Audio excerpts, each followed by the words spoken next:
বন্ধুরা আসসালামু আলাইকুম। আপনারা কেমন আছেন? আশা করি আপনারা ভালো আছেন। আলহামদুলিল্লাহ আমিও ভালো আছি। আজকে একটা বাড়ির দেশি মুরগি নিয়েছে, আর দেশি মুরগিটা এত সুন্দর চর্বি ছিল। দেখুন বন্ধুরা, কত থলথলে চর্বি ছিল, আর ডিমও হয়েছে। একটা পাতলা খোসাওয়ালা ডিম হয়েছে, আর এগুলো বাকিগুলো ছোট ছোট ডিম ছিল।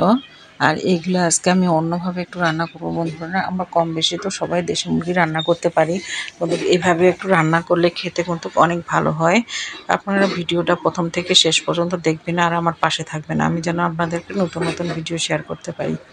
মুরগির মাংসটা ধুয়ে আগে পরিষ্কার করে নিয়ে কড়াইয়ের মধ্যে দিয়ে দিয়েছি, আর এখানে দিয়েছি অনেকগুলো পেঁয়াজ কুচি, আর দিয়েছি কাঁচামরিচ কয়েকটা কুচি করে, আর দিচ্ছি আদা বাটা,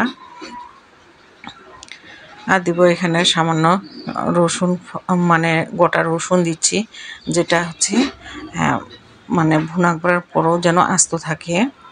আপনারা চাইলে বড় বড় গোটা গোটাও দিতে পারেন আপনাদের পছন্দ অনুযায়ী। আর এখানে দিলাম জিরা, গোলমরিচ, এলাচ, বড় এলাচ, দালচিনি, এগুলো আমি কিছু গোটা মশলা দিয়ে দিলাম। মানে মুরগির মাংসে যা যা মশলা লাগে আপনারা তো কম বেশি সবাই জানেন, কিন্তু একটু পরিমাণ মতো দিলে কিন্তু খেতে অনেক ভালো লাগে। এখানে দিলাম স্বাদ মতো লবণ, পরিমাণ মতো হলুদ, আর দিচ্ছি আমি প্যাকেটের গুঁড়া মরিচ। আর এই মরিচ বাটা আমি মরিচ বেশিরভাগই বেটেই দিই, আজকে প্যাকেটের গুঁড়া মরিচ নিয়েছি। আর এখানে দিলাম সামান্য তেল, কারণ মুরগির মধ্যে অনেক তেল আছে, তাই একটু সামান্য পরিমাণে তেল দিয়েছি। এখন হাত দিয়ে ভালো করে মেখে নিতে হবে।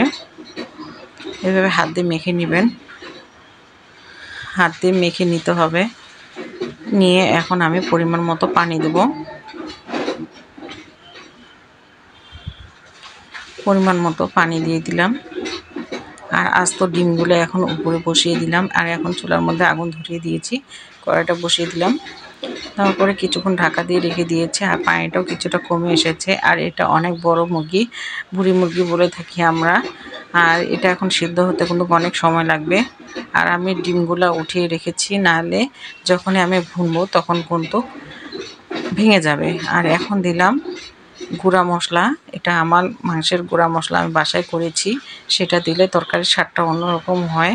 আর দেখুন বন্ধুরা, এভাবে আস্তে আস্তে নেড়ে চেড়ে একবারে কষিয়ে নিয়েছি, মাংস থেকে একবারে তেল বের হয়ে এসেছে। এখন আমি ঝোলের পানি দিয়ে দিলাম। দেশি মুরগি কিন্তু একটু ঝোল ঝোল করে খেতে কিন্তু ভালো লাগে। এভাবে একটু নেড়ে চেড়ে নিতে হবে।